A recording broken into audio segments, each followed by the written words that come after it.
pay extra. Okay. Go ahead and. Glory to the Father, and to the Son, and to the Holy Spirit. Illumine our hearts, O Master who loves mankind, with the pure light of thy divine knowledge, and open the eyes of our mind to the understanding of thy gospel teachings. Implant in us also the fear of thy blessed commandments, the trampling down all carnal desires. We may enter upon a spiritual manner of living, both thinking and doing such things as are well pleasing unto thee, for thou art the illumination of our souls and bodies. O Christ our God, and to thee we ascribe glory together with thy Father, who is from everlasting, and thine all holy and good and life-giving Spirit, now and ever and unto ages of ages. Amen. Amen. Welcome back, everyone. Thank you so much for the wonderful gift. And it's good to see everyone here this morning. And we will continue on with our study of the book, Thinking Orthodox, Understanding and Acquiring the Orthodox Christian Mind. The last couple of weeks, we've been talking about acquiring an Orthodox Phronema, and we're going to end up this week, hopefully, with how to acquire the Phronema. This is chapter 5 in the book, and we talked about acquiring with Phronema through illumination, with baptism and chrismation, through the liturgical life, liturgical cycle, and the participation in the sacraments, particularly communion and confession, and our prayer life.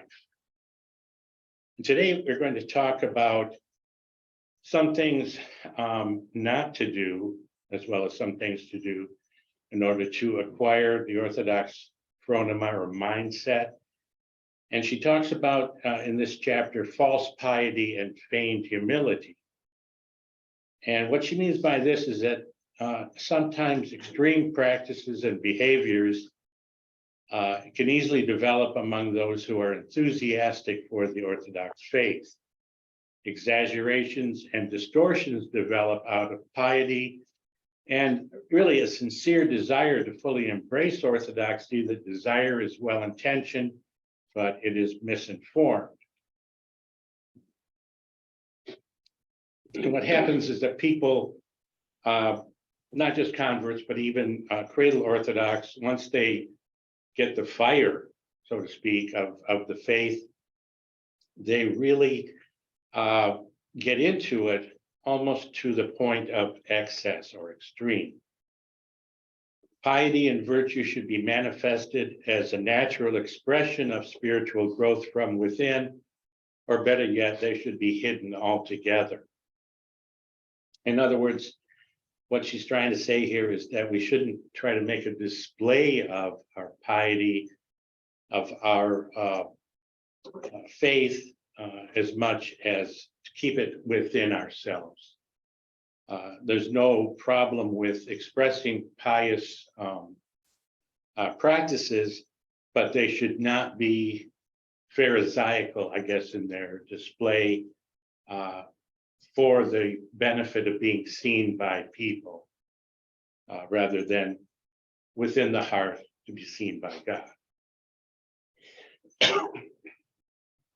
And so she says, instead, some Orthodox Christians adopt certain external characteristics to imitate the way they perceive a true Orthodox Christian should look and behave.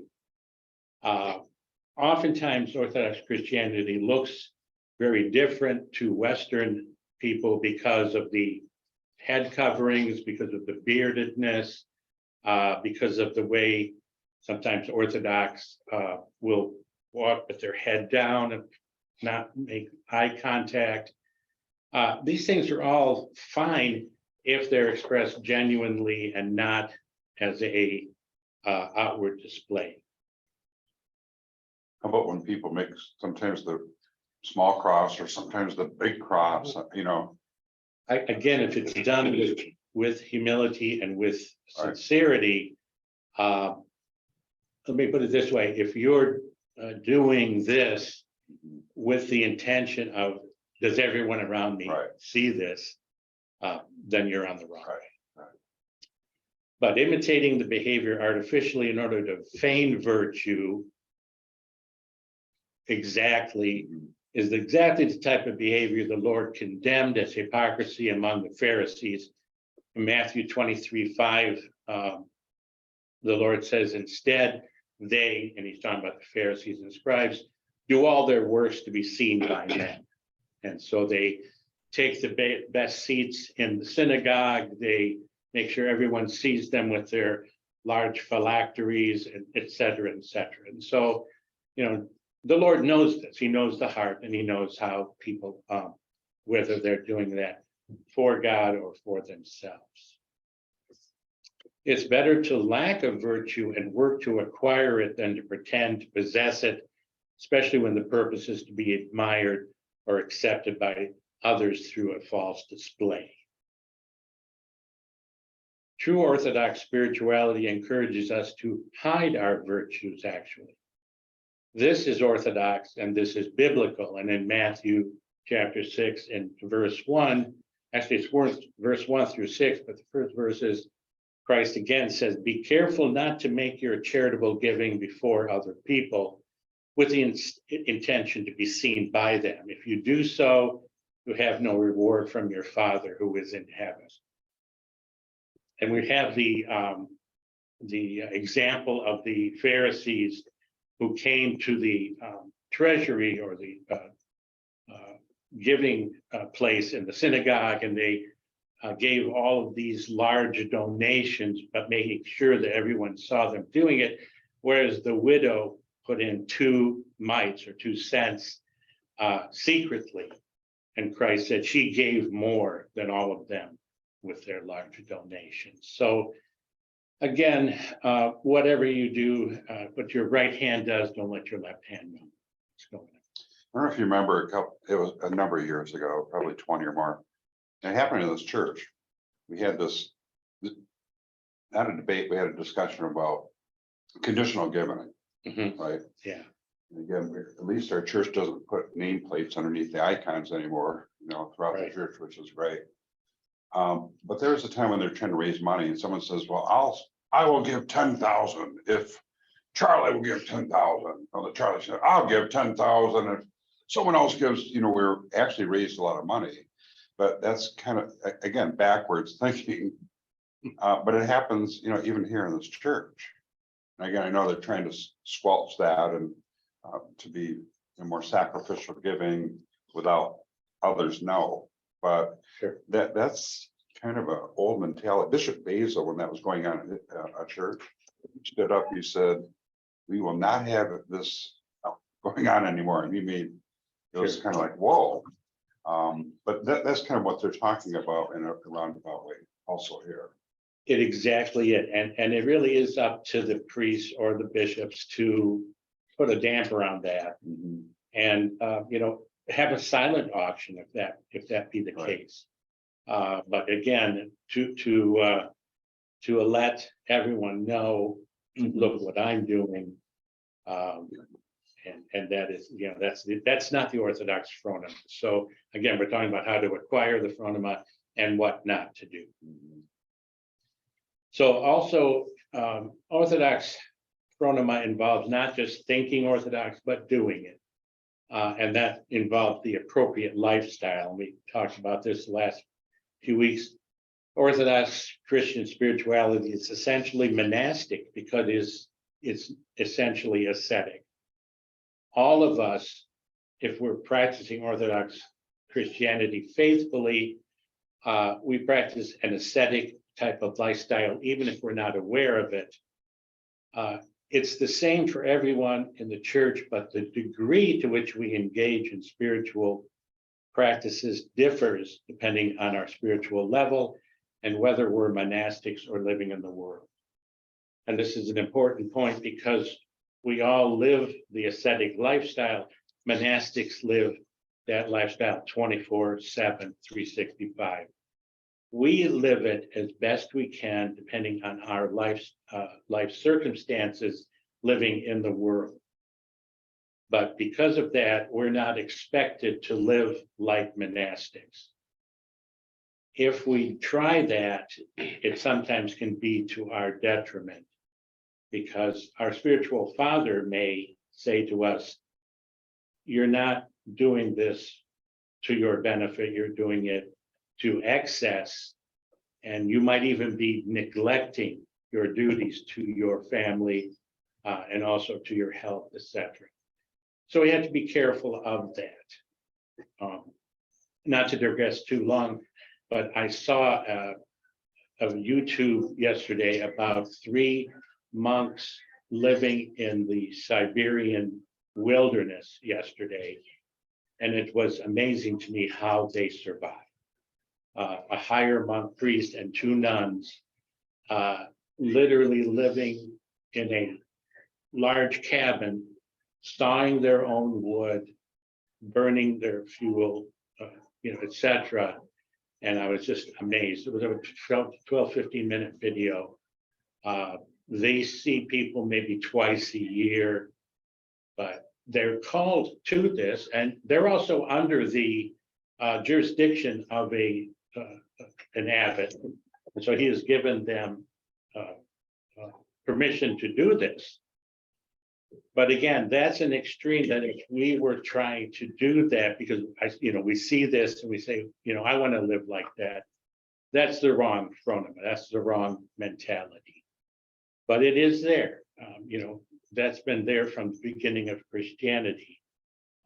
And God gives them, and they say in this video, God is there to help us and to work with us. They've run into bears, they've run into wolves, but they've been protected the whole time. So the Orthodox Church has no monastic orders or different styles of spirituality. There aren't any different orders of nuns and monks like there are in the Western Catholic Church. We have one form of monasticism and one spirituality. Our fasting disciplines are uniform throughout both the laity and the monastic orders. Monastics have committed their whole lives to prayer and the monastic lifestyle. As we said, the rest of us practice the same spirituality, but to a lesser degree.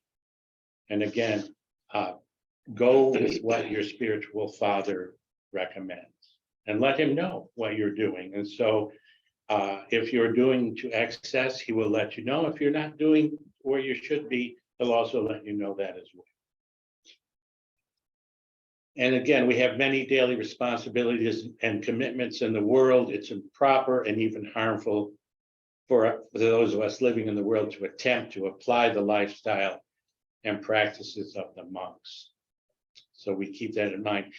And we can go and many of us have been to retreats, to monasteries, and we know how they live, we know how they are. And they can help us spiritually to give us guidance, to give us wisdom that they've acquired. But that doesn't mean we live like them, but we can certainly get from them things that they've acquired through their life of prayer and dedication. Monastic spirituality is the ideal spirituality in the Orthodox Church, but it's modified and adjusted for those living in the world. The extent to which we adopt certain spiritual practices is highly dependent on our specific life circumstance, as I said, and our spiritual abilities. And so just like physical abilities vary between individuals, so spiritual abilities vary as well. And some of us are more spiritually able to undertake monastic and ascetic practices. Some of us aren't. Again, our spiritual father, our spiritual guide will give us an understanding of where we should be. There are no rules that apply to everyone. There is no one size fits all in Orthodoxy. What do you think is harder, being a monk or a priest? That's a good question. Being a priest, you're dealing with all kinds of personalities. With a monk, you're really under the obedience of your abbot, or your spirit, or your abbess. And so in that respect, you are dealing, you're obedient to them.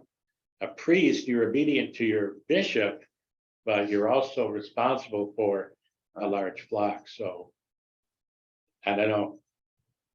Any guess? I think for sure, He would what? a priest would have more difficult time. I think so. Especially with all the professionals. Mhm. I just think that would be. Well, and also with family, right? Yes. Time for Charlie, Yes. have a scenario here that's actually real life. I know an actual family from my parish back in Illinois who are converts like me, but they had 5 children, and they ran their house almost like a monastery. It was very strict. They kept, literally, kids kind of dressed like nuns. And a couple years ago, they actually moved to Russia. And they're not Russian, they have no family there. Because they thought they could live a better Orthodox lifestyle there. I never knew what to make of all of that. I always felt like they were kind of, I tried not to judge them, but it was like, it seemed like their household was really rigid. I don't know. What do you think of that? That's a good question, Becky. There are people who, I've known people who are similar to that. I think the problem is sometimes they become wanderers. They continue to look for some place that they perceive as a better place to live. And, our families, our household are supposed to be, quote, little churches, but in the sense that we still practice the same spirituality, but to the extreme where it's a little monastery, I think that's going overboard. Again, I think we're supposed to be a reflection of the church itself, but not necessarily a reflection of the monastery.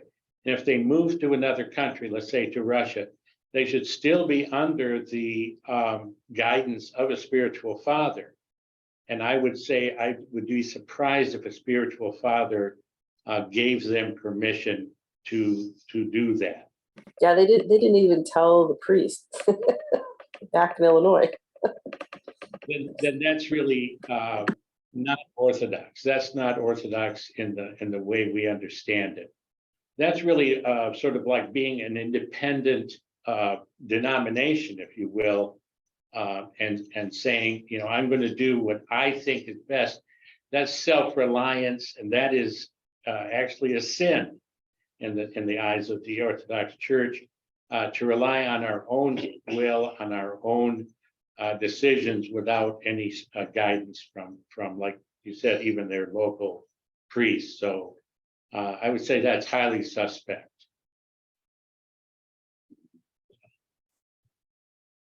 So good deeds and virtue. We'll talk about this for a little bit here. The practice of virtue is a cornerstone of the Christian life, not because we earn our salvation through good deeds, but because virtue is connected to our union with Christ.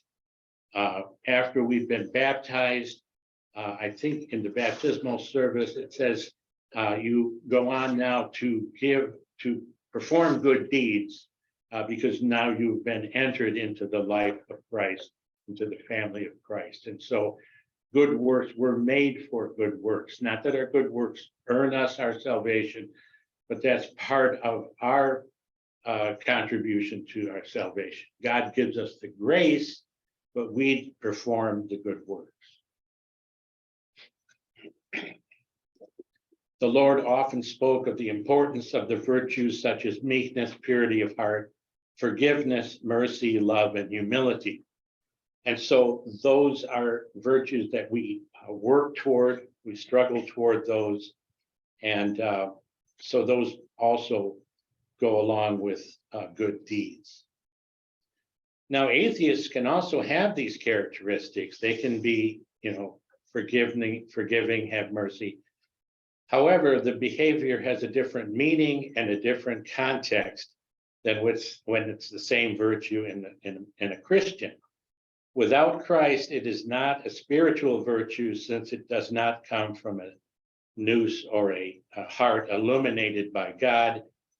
It does not have the same effect. So someone might say, well, what's the difference? You can be an atheistic philanthropist, and the philanthropy can only go so far. You're not really doing it for the sake of Christ and for the sake of virtue, Christian virtue. You're doing it for your own edification, apart from Christ, apart from God. And there's a lot of what they call the billionaire philanthropy going on in the world right now. And these billionaires have their own agenda, okay? And it's divorced from Christ, it's divorced from God. And they're doing supposed good works, but in the end, who knows where that will end? And so we have to be careful that just because someone's doing philanthropic works, they're not necessarily virtuous in the eyes of the church, in the eyes of God. Just as we don't teach abstract theology attained by knowledge or reason, true virtue likewise cannot be divorced from its source, which is Christ. Christ is the source of all our virtues. It's not just a theology that we read in the book, even if it's the book Orthodox Thinking, Orthodox. It is really from Christ itself. St. Gregory the theologian said, if you wish to become a theologian, you must keep the commandments. Virtue is manifest when one thinks and acts in a particular way, because one is united to Christ. So we can learn it, we can think it, but we have to live it and do it, as St. Gregory says here. And keeping the commandments, Christ said to his disciples, if you love me, you'll keep my commandments. Yeah, Charlie, Renee. I just want a little bit of rabbit trail, but I had a question. I want to make sure I have the right thinking here. So when you're seeing other people who seek God, and maybe they're taking more time to go to praise gatherings or something like that, where they're praising God for what he's done and who he is. I don't see that a lot in the Orthodox Church, but I see a lot of doing. So I came up with the notion that Orthodoxy is so busy doing the works that they don't necessarily have the time to go to the praise gatherings. Is that correct? I would say this, Renee, our praise gatherings are in our liturgy. Okay. And if you think about it, in particularly like in the matins, in the Orthodox services, we have a whole section called the praises. Mhm. And then if we think about in the divine liturgy, we praise, if you read the liturgy, the word praise and praising of God is almost consistent throughout the whole liturgy. So our praising is actually in our prayers, in our liturgies, and also in our home prayers. I know when I read the evening prayers, the word praise to the Lord comes up many times. Can I speak to that one, Charlie? My name's Andrew. I would say I'm a recovering evangelical. Okay? When you go to Sunday worship service at an evangelical church, where is God? God is in the praise of his people. Mhm. And God is in the reading of the word and the homily, right? It's completely different about how we think about Yeah. where is God in the Orthodox Church, Mhm. right? And so, yeah, if I would go to a evangelical service, it would be 90 minutes, right? You might have 60 minutes of praise music, Mhm. right? And a 15-minute homily, right? It's just a different, I think it's different perspective on, or understanding maybe. When I converted, my priest would say, yes, and there's more, right? Yes. Everything you learned in the Yes. evangelical church, Yeah. that's true, but there's more, Yes. right? It's Yeah. incomplete. All right. I think we have 10 times as many church services here in the Orthodox Church than my prior church. I mean, you take like the praise gatherings and stuff, add them all up, like like Lent, I mean, Holy Week. In Holy Week alone, we probably have enough. If you were to do it all as like an entire year worth of. I mean, and then you read, if you go read through the service book, it'll even tell you, it's like, oh, this canon is abbreviated. Like, this is just the little baby milk formula version of the real one. Like that they're serving in the monastery. It'll say that right there, like, oh, these praises are the abbreviated form. Right. I mean, can you imagine? Yeah. Like those monks have to wake up at 4 a.m., right? And there's no, Sure, Well, even Saint John and Saint Basil. yeah, Our oh, you liturgy. can tell the difference. sure. I mean, to say that we're so busy, like, our focus is not, liturgy is work. I guess I'm really trying to make sure I understand this correctly. Liturgy is work, liturgy is worship, well, true worship.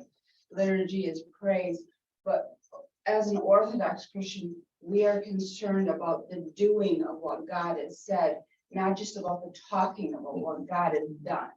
Is that correct? That's exactly it. Okay. Yeah, Orthodox Phronema is thinking, understanding it, and then doing it. We also have to remember everything we do is for the glory of God.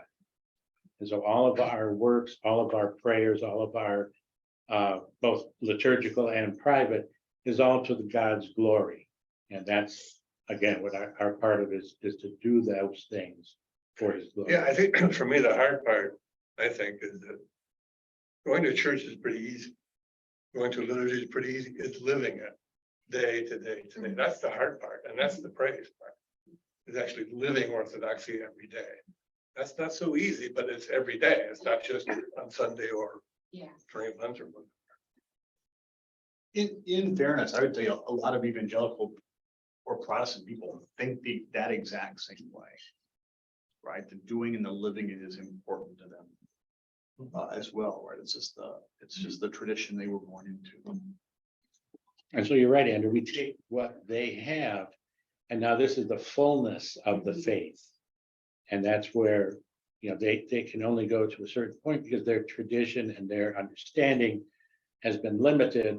Whereas here we have Christ gave to his apostles the fullness of the faith. They had it all from the beginning. They have passed it on through the apostolic succession to our point. And that's where what we have is sort of the whole I was basket. really fortunate that my priest had grown up Lutheran, right? So he was really great at being able to meet me where I was and have that attitude of, oh yeah, there's that and there's more to come and see the rest. Right, exactly.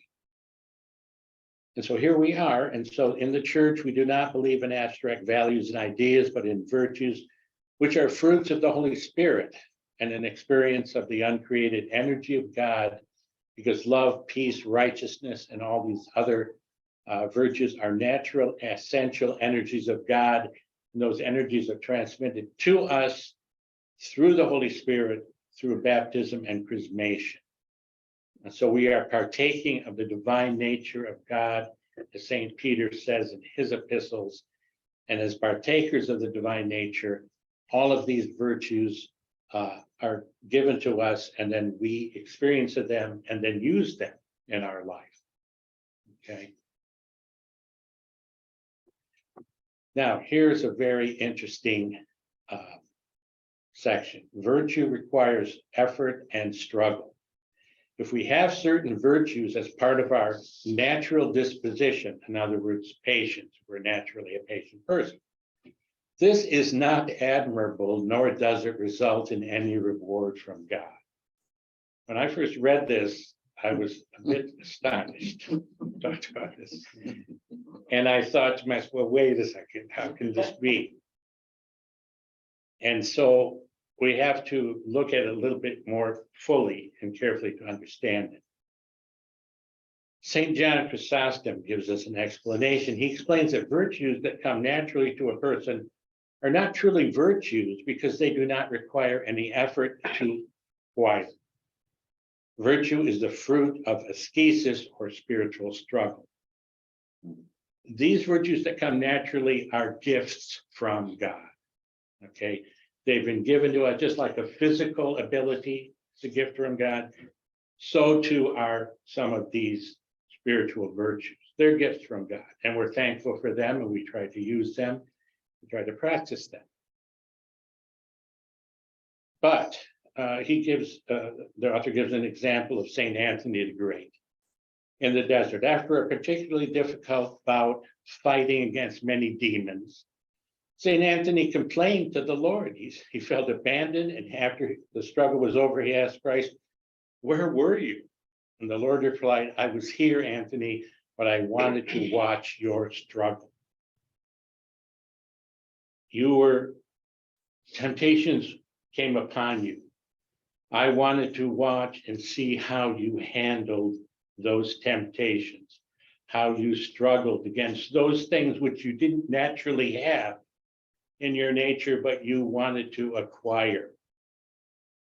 Okay, you see the difference? In the baptismal service, and the chrismation service, which we just saw a couple of days ago, the word struggle, I heard distinctly 2 or 3 times in the services.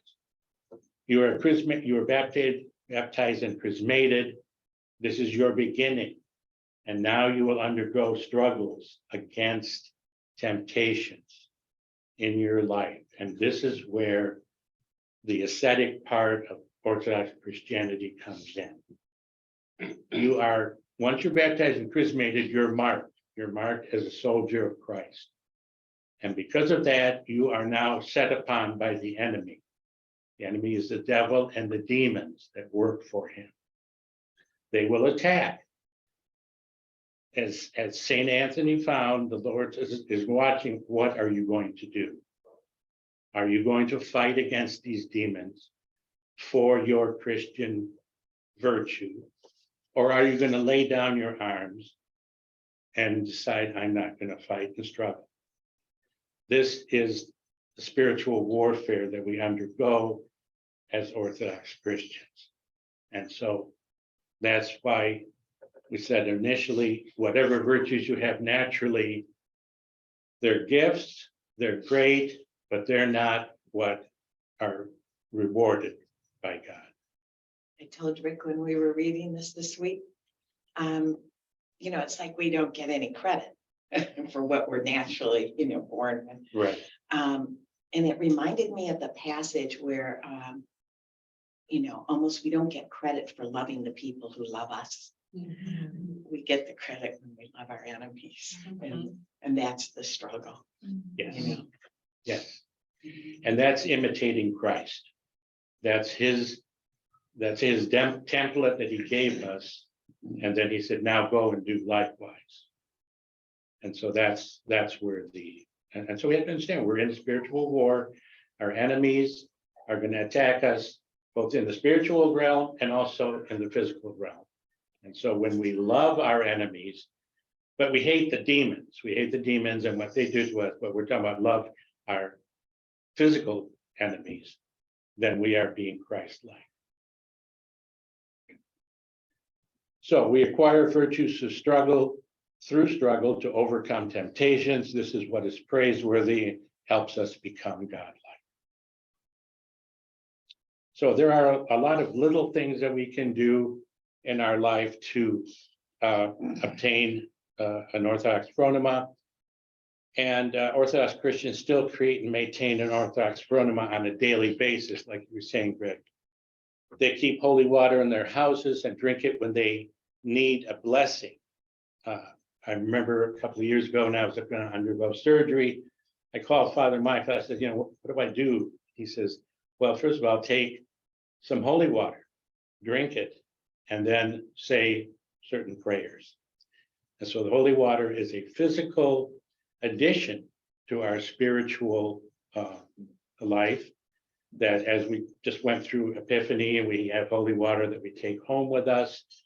In the Orthodox Church, we have both physical and we have physical manifestations to help us and guide us. And so we use those things as well. So we keep holy water, and then we use those to bless our homes. The priest comes to our homes, he blesses us, even our cars, our farms, our businesses.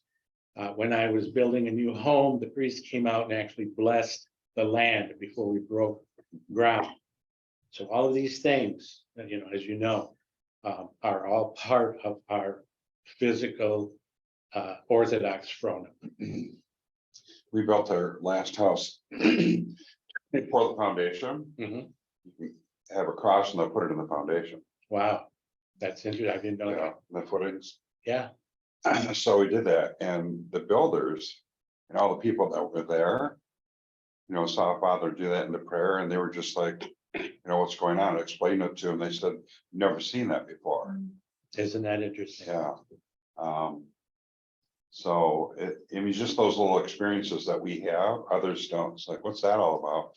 But they were intrigued. All the equipment stopped, you know, everybody Yes. was kind of watching. Yes, Pretty cool. it is.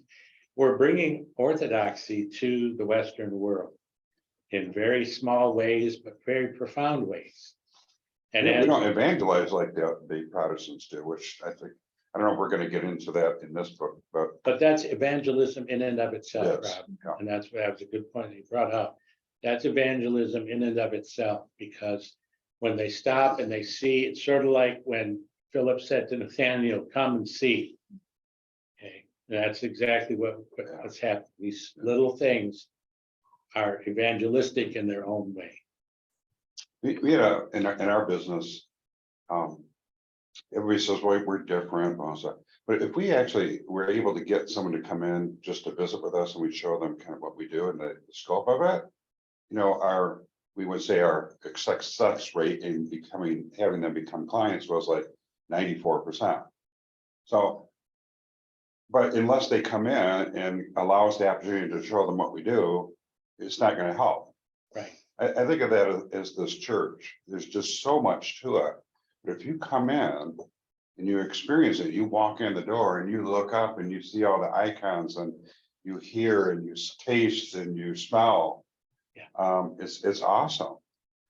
But, you know, it's getting more people in, right? And I was a convert, there's a lot of converts in. I was so happy for everybody. You know, what a great day that was Thursday. Yeah. What a blessing for us as a church and for the converts. I just, you know, hope that we have more of that. And it's happening. I mean, I think this past year, Father said there were, 50 plus seekers and catechumens. So this is an explosion that I've never seen in my lifetime. If you invite somebody, be mindful, it's intimidating to come here for the first time by yourself, right? I helped plant a parish down in Southwest Michigan, and there was on our first liturgy, there was 7 of us. Okay, now there's probably 35 on a normal Sunday. What's the name of that church? St. Joseph Orthodox, it's in Baroda, Michigan.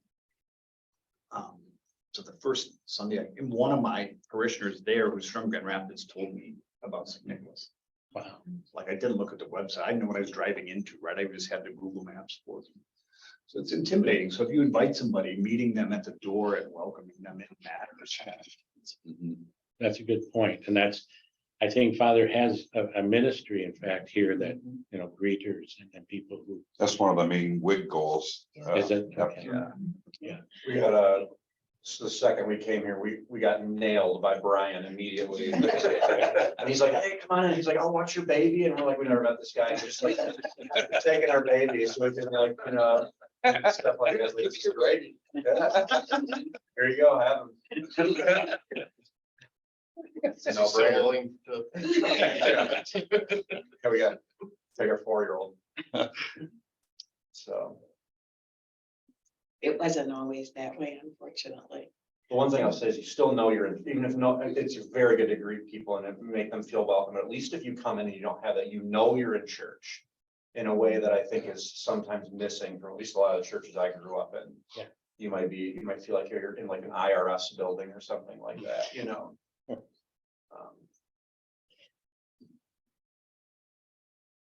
So we also remember those who have fallen asleep. We have the memorial services. We make some boiled wheat. Again, small things, but they all add up. Charlie, I don't know anything about boiled wheat.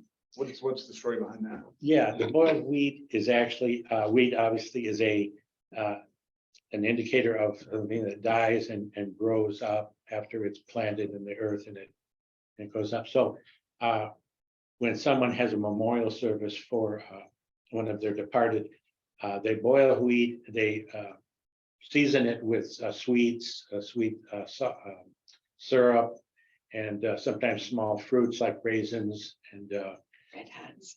Red Hots, yeah. sometimes. yeah. And that Spread it and that out is on then the table, let it dry out. and that is then passed out after the service as sort of a commemorative of that person that departed. Okay.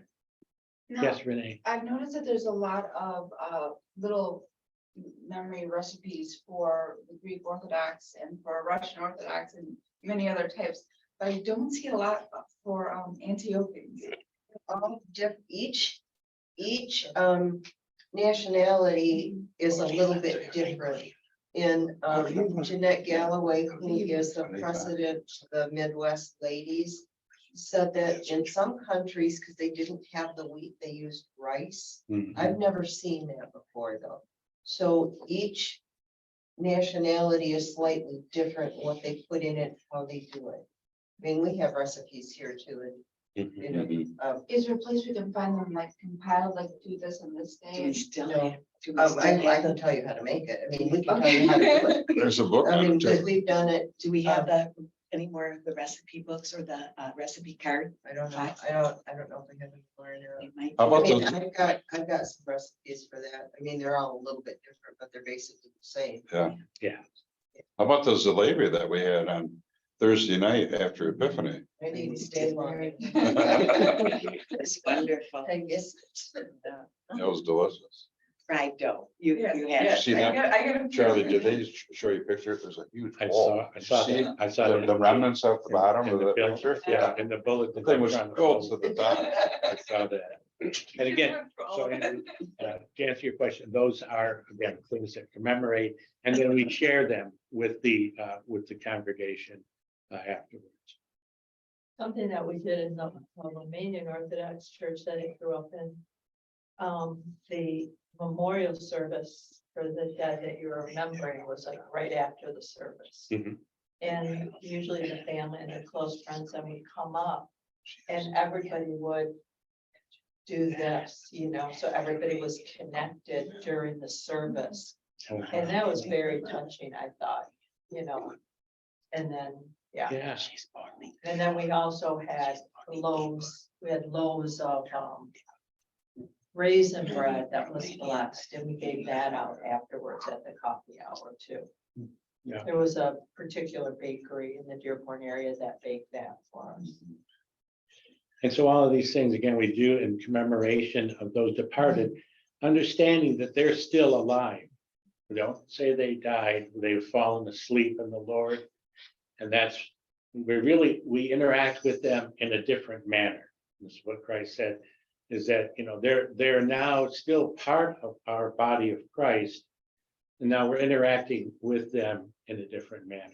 And by the way, They're comforting too. That's very comforting service. you know. absolutely, absolutely. And particularly after an acute grieving process, it is really helps us to overcome some of that grief at a time when it seems like it's insurmountable.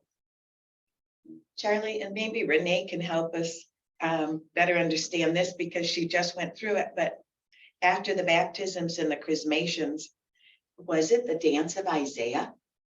Like what we do at our weddings, when everyone was holding the other person in front of them's shoulder and walking around What to do. the baptismal fountain? I Did you see that? Yes, it was like, seriously, it was like a wedding. It's so.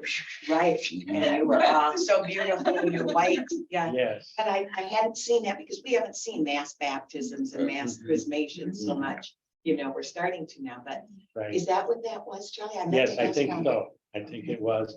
And in fact, you are now wedded to Each other. the Lord. The Lord. And so in that respect, like in the marriage sacrament, Right. where they do the dance around the marriage table. Yeah.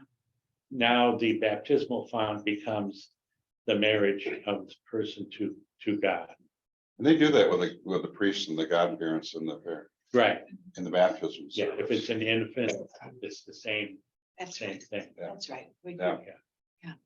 I guess I just didn't see it. I know, it was so big. It was like a train. We probably had 30, about 30, if there were Yeah, 15. it reminded me of Soul Train. And then there's or spots there, yeah. Yeah, that's right. So thank God for that. Mhm. So we make the sign of the cross when we leave our home, that we pass by a church, all these little things. Now, beyond that, we keep our homes free of immoral books, programs, and foul language. And this is sometimes a struggle because foul language can be a real temptation, especially if we're watching news and something comes up that we don't like to see. It can be a real challenge. But again, these are things that we keep these out of the home if you want to become an Orthodox Phronema. The house is indeed, as I said, a little church. The entire family is on the journey to salvation together. We encourage each other, help each other, remind each other about the life of Christ. And we embrace this every day, all day, and not just as a bunch of chores that we have to do, but as a natural part of our lives. And speaking of our homes, when I started going out with Beth or walking the house and there's these icons all over the place, so what's going on here, right? So we have them in like every room. And that was really different for me. But what a blessing to have those in your house so you could have places to go to pray. Yes. And it reminds us of of Christ in our midst, wherever we are in that location. Charlie, do you mind if I share something? Please do. At the beginning of the journey toward Orthodoxy for me, I hope this encourages you guys. I was asking myself, if someone walked in my home, would they know this is a Christian home? And we were the oddballs in our family and happened to have one crucifix up on the wall, and that was it. Oh, and a few pictures of Jesus in the kids' room. But that's odd. That's not your normal practice. But I was like, what's different that these homes look Christian? I mean, we're living in a volatile society. And frankly, if someone busted in my house, that sounds crazy, but would they know that this is a Christian home, or would they go, oh, you guys are good, you're not Christian? And I would want to be known as Christian, and those icons are like, this is a Christian home, no question about it, because Muslims have stuff in their houses, and Jewish people have stuff in their houses. Why in the world, as Christians, I was asking myself, why don't we hate nothing on our walls? What's so bad about this? So that's just for my journey. Orthodox are good too. Beth had a Bible underneath the coffee table. It looked like it was brand new, big, huge thing. So I said to Beth, I said, do you guys ever use that? Well, no. I mean, but it's in the faith, it's in the church, but it's like picking up. I've never seen a more pristine Bible. It was like 30 years old, big, with a big icon on the front of it. I said, do you guys ever open that? Well, no, that was not actually meant to be open. That's just there. Okay. Which is a different thing too, the Orthodox. Now we've got an Orthodox study Bible, and we've got Bible studies.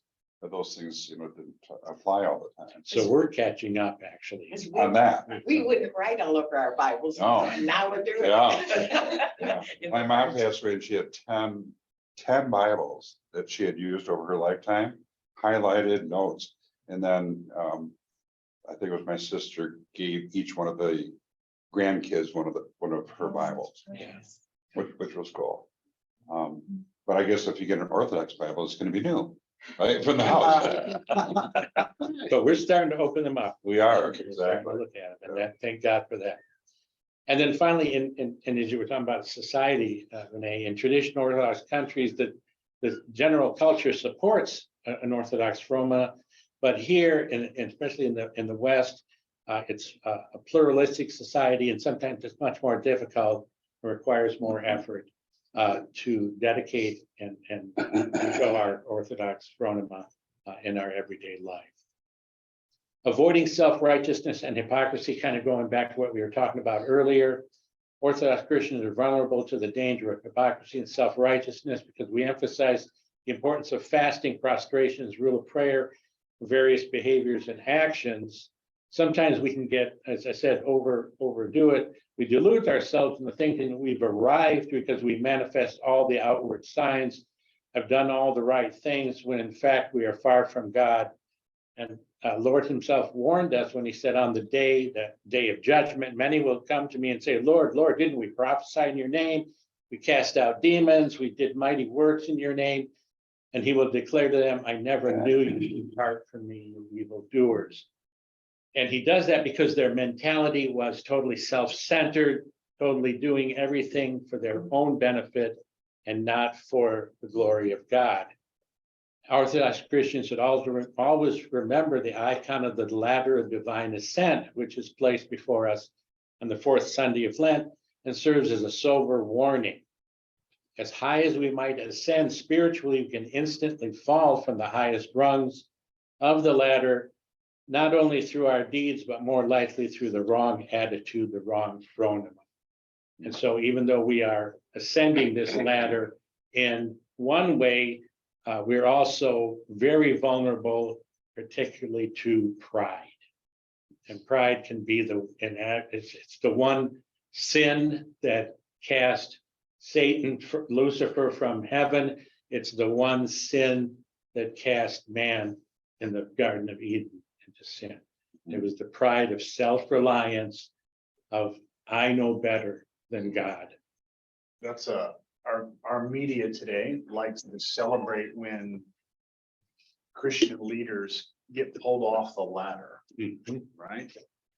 I always take that as a stark warning or time to look at yourself in the mirror, right? Yes, yes, be careful, because like this guy up on top there, getting pulled off, Right. it can happen very. That's Jerry Falwell Jr. Right? And there is me at the bottom, but the efforts and the results are no less. It is, it is. And the key here is if you're being tempted, and those are the ones, the little arrows coming at us, they're not being pulled off, but they're being tempted, is to resist and rely on God. Don't rely on your own effort. If you find yourself in struggling harder than you can imagine, rely on God. He will pull you through. But try not to rely on yourself. In some cases, a type of Orthodox fundamentalism develops in which the purpose of all these spiritual and ascetic practices is entirely forgotten. This is like the Pharisee and the parable, and the person can say to themselves, I accept the correct doctrines. I receive communion every week. I go to confession. I wear a beard or cover my head in church. I keep all the fasts perfectly and so forth. With such an attitude, Christ is forgotten. And so we become like the Pharisee, and we focus completely on behaviors without proper inner disposition, and we fall into pride, condemning others, in fact, and being self-righteous. We cannot have a healthy relationship with God if we do that sort of thing. We end up condemning others, thinking, I'm much better than this guy here. Look, I mean, you know, he never goes to communion. Here I go every week. So we have to be careful of that. These things that we do, prayers, icons, feast, fast, these are tools to help us in our correct phronema. They're not ends in and of themselves. Our end is to become united with God through theosis. And so we do this in order to get the spiritual value from them. We're not fundamentalists, we're just going through all these things. As we said, our goal is union with God, which is sanctification. It's not a false humility or a pretentious posturing or playing the martyr mentality, but really an honest recognition that we are far from God and we spiritually are sick and we require healing. That's our main thing. We come to the church for healing. And the paradox is the closer we come to God, the further away he seems as we become more acutely aware of our own sinfulness. But remember, Christ said, the kingdom of heaven is within you. And so he is within us, intimately connected with us. He is our breath in our life. And then real quickly, freedom and obedience. Freedom in our understanding is not what it means in the church. Freedom means not doing one's will or opinion, True freedom is found in our relationship with God. It is never forced. We're never obsessed with rules. That is not Orthodox. Our devotion is freely chosen. The heart of Orthodoxy is freedom, not slavery to laws and rules. We're not under obligations like some of the Western churches. An obligation is imposed on us. This is a holy day of obligation, so you have to go to church.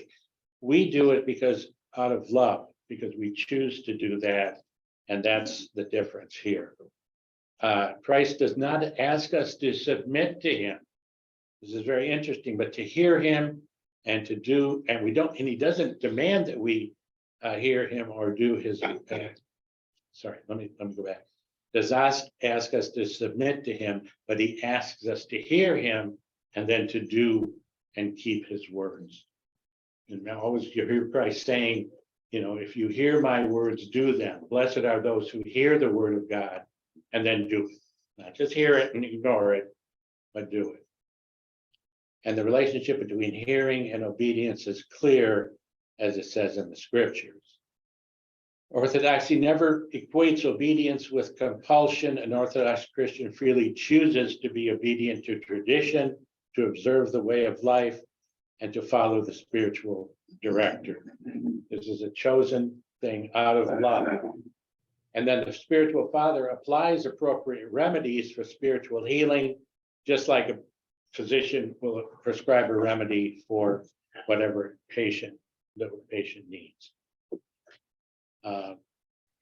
And the last thing here is Christ wants us to come with him with a contrite and humble heart like Abel did, and not like Cain, who offered his sacrifice out of obligation, but not out of love.